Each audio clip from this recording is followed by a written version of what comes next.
Добро вечер, добродошле и во овој понеделнички ден во отвореното студио на 1 ТВ. Ова е таа попладневно вечерна програма во која што повторно ќе се осврнеме на сите оние детали, политички и неполитички, кои што го одбележа вчерашниот изборен ден, а кои што ќе се случуваат и во текот на утрешниот ден, бидејќи, како што знаете, посетата на папата е она што ќе ни го преокупира вниманието во текот на утрешниот вторнички ден.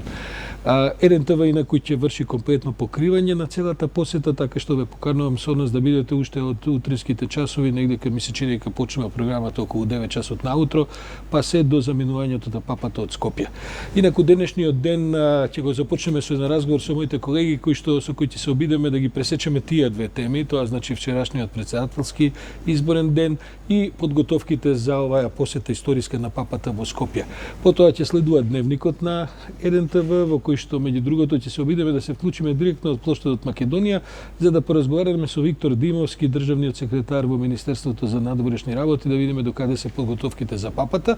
Потоа следува емисијата Лица со мојата драга колешка Анета Кочишки, која што на гости го има повикано господинот Алојз Гомбар, кој што е внук на мајка Тереза и кој што се разбира поводот е сепак врзан и со посетата на папата, за потоа негде околу 22 часот да во ова исто студио со моите двајца гости, колегата Зоран Иванов и колегата Ѓунер Исмел, малку се осврнеме во една, да кажем, постфестум анализа на тоа како помина минатата вечер, како помина изборите и што можеме да очекуваме сега после ова затварање на, се надеваме за оваа година, новија последни избори годинава, бидејќи идната и поедната година чекаат и редовните парламентарни и редовните локални избори. Тоа е прилика шемата за денешниот ден. Се надевам дека ќе бидеме доволно интересни за да ги поминете наредните 3-4 часа со 1 ТВ. Јас сум Сашо Ардановски, а моите двајца гости денеска во студиото се Искра Печеска, мојата драга колешка, која што вчера беше на разни теренски задачи и иницијативи покривајќи ги изборите, главно во штабот на изборниот штаб на Социјалдемократскиот сојуз, бевме и кај народниот правобранител на повеќе места, но главно мојата екипа бевме во Социјалдемократскиот сојуз. И колегата Дејан Андоновиќ, со кој што ќе се осврнеме и на едното и на другото, да видиме какви се одгласите и што се подготвува за папата. Искра, мислам дека Весна Велкова има подготвен еден прилог во кој што се пресекуваат малку изборните резултати, пораки и така натаму. Предлагам тој да го одгледаме негде околу 2 минутки, па потоа ќе се навратиме јас и ти малку да видиме како помина вчерашниот ден. Режија, ако го имаме прилогот на колешката Велкова, да одиме со него. Резултатите од изборите и за едната СДСМ и за другата партија ВМРО ДПМН бараат промени со оглед на помалата доверба која ја добија во споредба со претходните избори. По абстиненцијата на гласачите на владеачката партија и во првиот и во вториот круг го натераа партискиот лидер Зоран Заев да најави смени во целата владина коалиција, но чистката ќе почне од директорите избрани од СДСМ. Мораме да правиме промени внатре.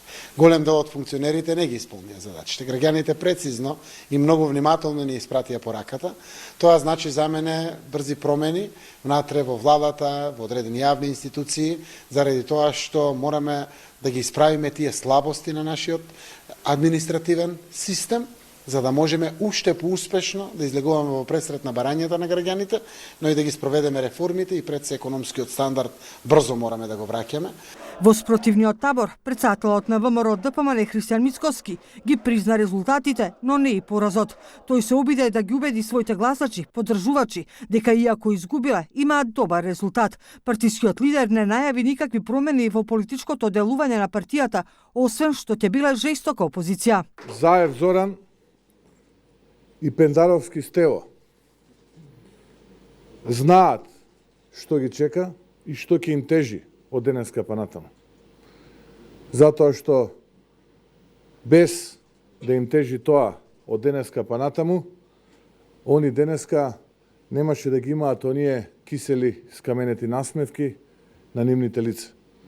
Затоа што Од друга страна, представникот на реформското крило во ВМРО ДПМН Петар Богоевски во интервју за 1 ТВ кажа дека партијата мора да се реформира. Оние стандарди гласачи на ВМРО ДПМН со овие политики, овој тим, оваа реторика, ние не можеме да ги пробиеме тој плафон, со да тргнеме напред. Единствен начин да се подготвиме за победа на наредните парламентарни избори и да не остануваме вцрвенети пред камерите и поразени како на локалните избори, како на референдумот, така и сега.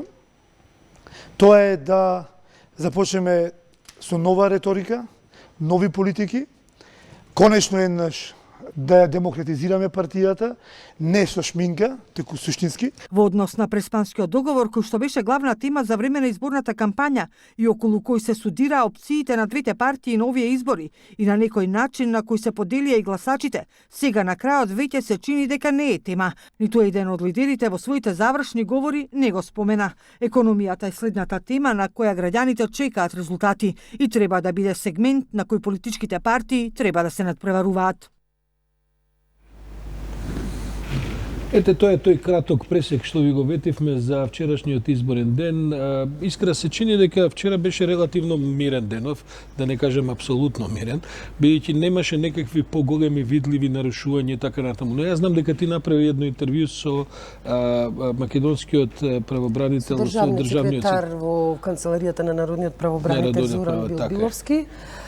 Имаше таму реакции, иако севкупно беше оценет како мирен изборен, фер и демократски изборен ден.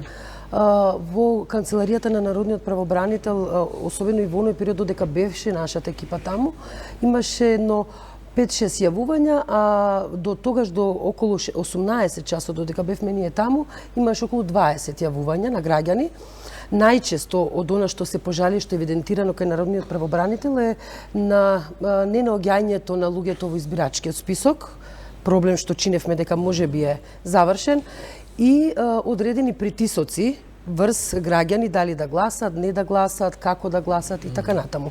Меѓутоа мора да напоминам дека треба да се биде внимателен со овие поплаки на граѓаните, бидејќи повеќе од нив дали поради страв, дали поради несигурност дека ќе најдат правда и заштита, се анонимни.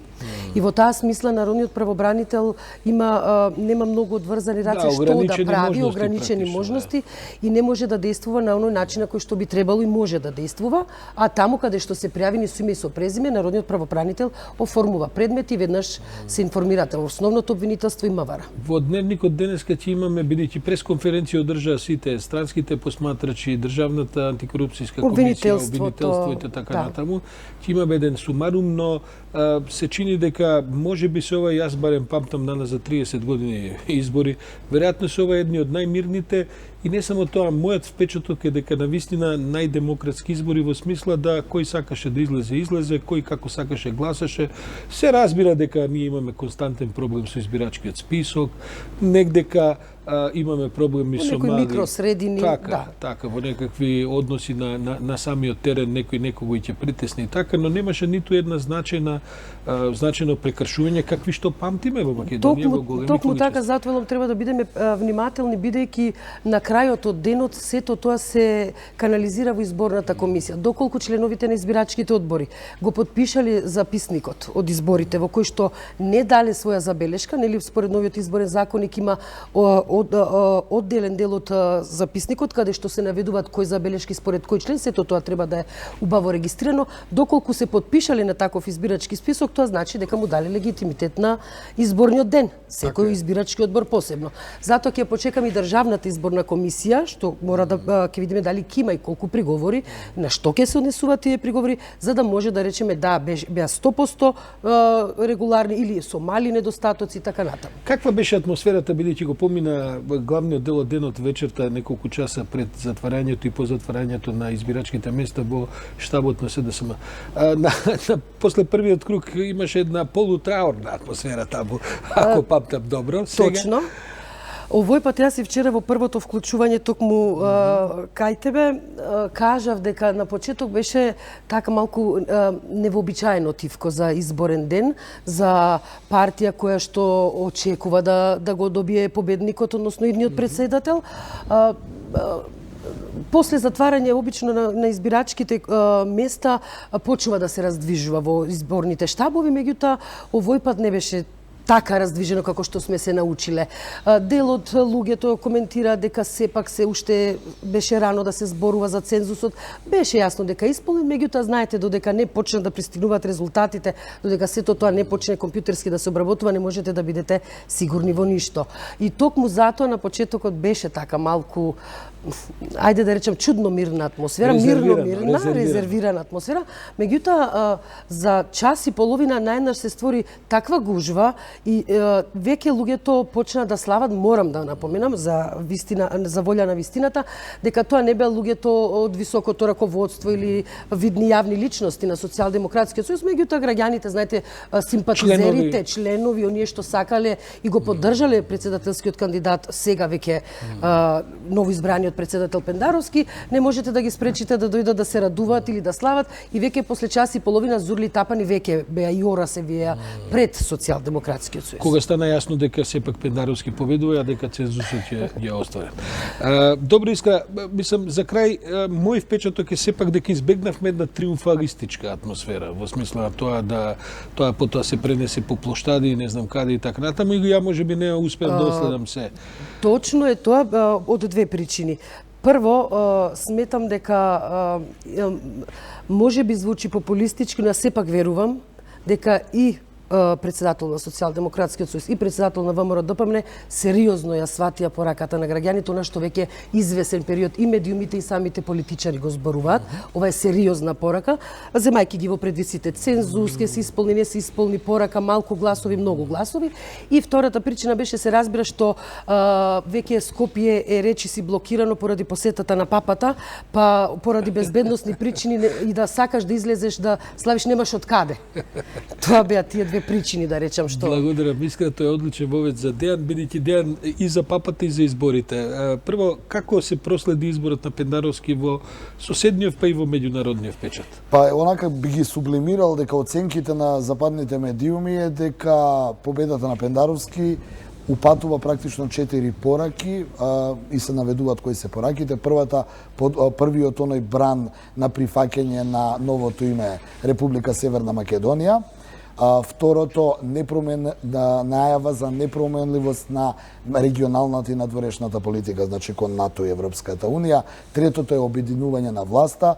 Западните медиуми потсеќаат дека што значи обединување на власта, дека по 13 години СДСМ за прв пат има и премиер и председател, па и веројатно и најмногу локални во историјата своја функционери. Па оттаму и сега ќе биде оваа партија на тест да се види нејзиниот демократски капацитет, колку може и што може. А може и повеќе реформски капацитет. Да, може и реформски. И она што ми стана како четврта порака, што се наведува подготовка на владеачката партија практично во наредниот период за парламентарни избори. Значи, од прилика 4 пораки ги читаат западните медиуми, потсеќаат дека Стево Пендаровски беше човек кој беше во институциите и се залагаше за интеграција на НАТО, на Република Македонија кон НАТО и Европската Унија, па оттаму и очекуваат како председател наспроти неговиот претходник, за кого? За Ѓорги Иванов, за кого велат дека последната година од мандатот обструираше некои, како што велат тие процеси, Стево Пендаровски ќе ги убрза, па оттаму се очекувањата на западните медиуми дека Стево Пендаровски нели ќе го продолжи тој пат и ќе го убрза на некој начин тој евроинтегративен процес на земјата во НАТО и ЕУ. Видовме вчера, бевме сведоци дека на завршната пресконференција во ВМРО ДПМН и покрај признавањето на резултатите и морам да кажам без големо бунење околу самиот процес и така натаму, сепак изостанаа честитките за кандидатот, против кандидатот на госпоѓа Сињановска Давкова. Кој од соседиве сите уредно ги честита, се пријавија? Па јас морам видов дека Вучич честиташе, не забележав бидејќи денеска денот поминава. Немаше некој отворен, мислам, честита сите наши соседи, значи честита победата на Пендаровски. Не видов за Русија дали честиташе искрено, не можам да тврдам, дали, но останативе западни држави сите поздравија, што само укажува што се очекува во наредниот период од новиот председател. И повторно ќе кажам, тест на демократскиот капацитет на СДСМ, сега имате председател, имате премиер, имате градоначалници и Бујрум да видиме што можете. До сега се вадевте. Дали ве бива? Да, до сега се вадевте дека сте обструирани, дека нема кохабитација. Сега треба да покажете што е и како е.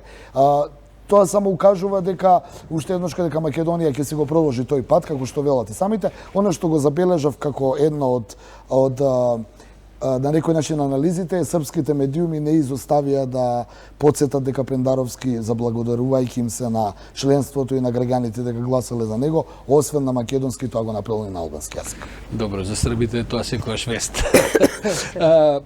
Ние живееме во телевизиски живот и само што затворивме една голема операција која се викаше Изборите, утре не чека папата, еден ТВ ќе биде повторно на лице место на терен со сите покривања на посетата на папата. Меѓутоа папата доаѓа од Софија, од Бугарија после дводневен тамошен престој. Како помина тој престој до практично ова попладне дејан?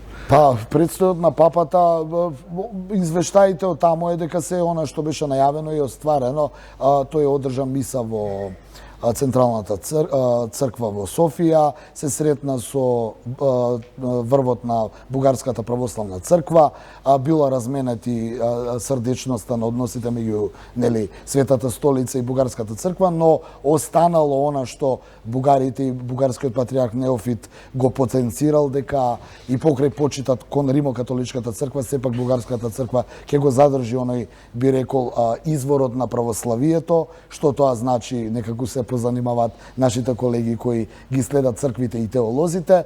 Она што можеби е најударно од посетата е изјавата на папата кој ги повика бугарите и бугарските граѓани да го отворат своето срце и своите домови за мигрантите, нешто што е протолкувано дека тој дошол уствари во мисија во Бугарија да се обиде да ја убеди, да ги убеди бугарите да бидат потолерантни кон мигрантите. Тој ги потсетил бугарите дека како држава, една од ако не и најсиромашна држава во Европската унија, е свесна како нејзини граѓани одат за подобар живот во странските западни држави, па оттаму и побара од нив разбирање, а луѓето кои бегаат од гладот, како што вели, и војните, да им ги отворат домовите, да бидат малце пофлексибилни кон нив, а не да бидат одбивни кон нив, алудирајќи на политиката на Бугарија, која е една од земите членки на Европската унија која заговара посериозни, пожестоки контроли на мигрантите. Ке подсетам, Бугарија има подигнато жичена ограда, ограда кон Турција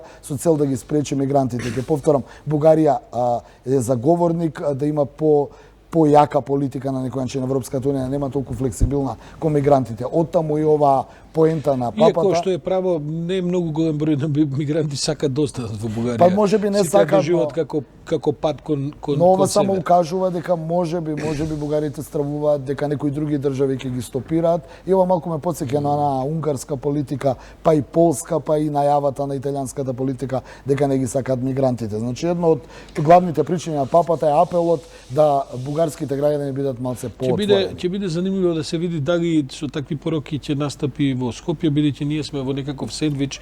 Сепак се Бугарија и Грција на фронтот на тој бегалски бран. Меѓутоа ние покажавме сериозна одговорност како држава и зрелост во апропо политиката на мигрантите, така што веројатно. Што вели статистиката за посетите на папите на Балканот? Затоа што веројатно и вас, но и мене ми приоѓаат луѓе и ме прашуваат денови, добро, зашто всушност доаѓа папата во Македонија? Што вели таа историјатот на тие папско-балкански односи? Па од кога е овој папа? Во 2013-та, ова му е 29-то патување и 42-та држава која ја посетува како поглавар на Римокатоличката црква. Она што бугарските медиуми го забележа, јас се раководам од нив, дека околу 12.000 верници ја следеле неговата миса и дека Бугарија од 7 милиони граѓани има одва 1% католици, значи околу 12.000 верници го следеле во живо. Во Скопје се очекува повеќе, ако не се лажам. Се очекува, да, повеќе, затоа ја кажав овој податок.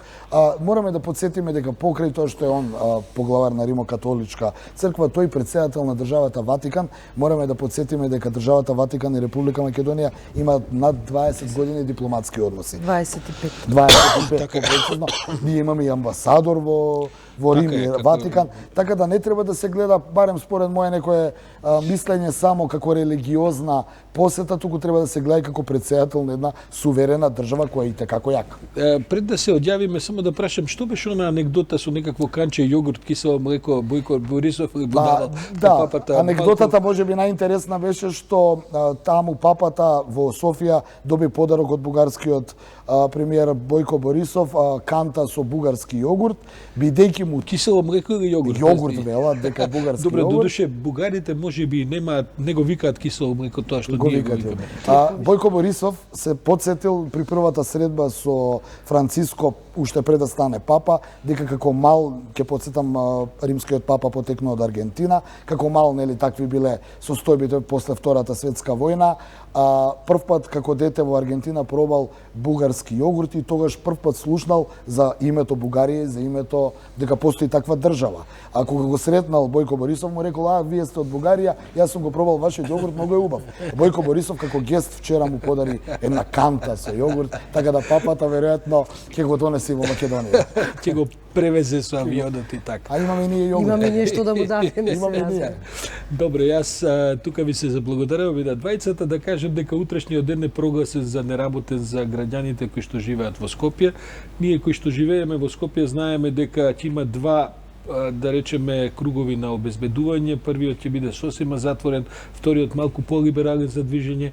Меѓутоа, во принцип, она што ќе биде во центар на Скопје со разни улици, сообраќајници, паркинзи, државни институции, се тоа ќе биде затворено. Мислам дека улицата која оди под Стоковна куќа мост и која продолжува на Риденска, дека таа ќе биде таа трансверзала и дека таму во принцип ќе се бара можност за проаѓање за оние кои што ќе имаат проблем. Јас ви благодарам и на двајцата, вам почитувани гледачи, 19 часот и 50 минути, за 10 минути ќе влеземе со централниот дневник на Еден телевизија, потоа следува Анета Кочишки со својот гостин во емисијата Лица, па јас уште малку дебата во 22 часот и завршните вести на нашата телевизија, со тоа што ве поканувам да останете со нас. Јас сум Сашо Ордановски, а ова е понеделник, прв постизборен ден, ден пред посетата на папата.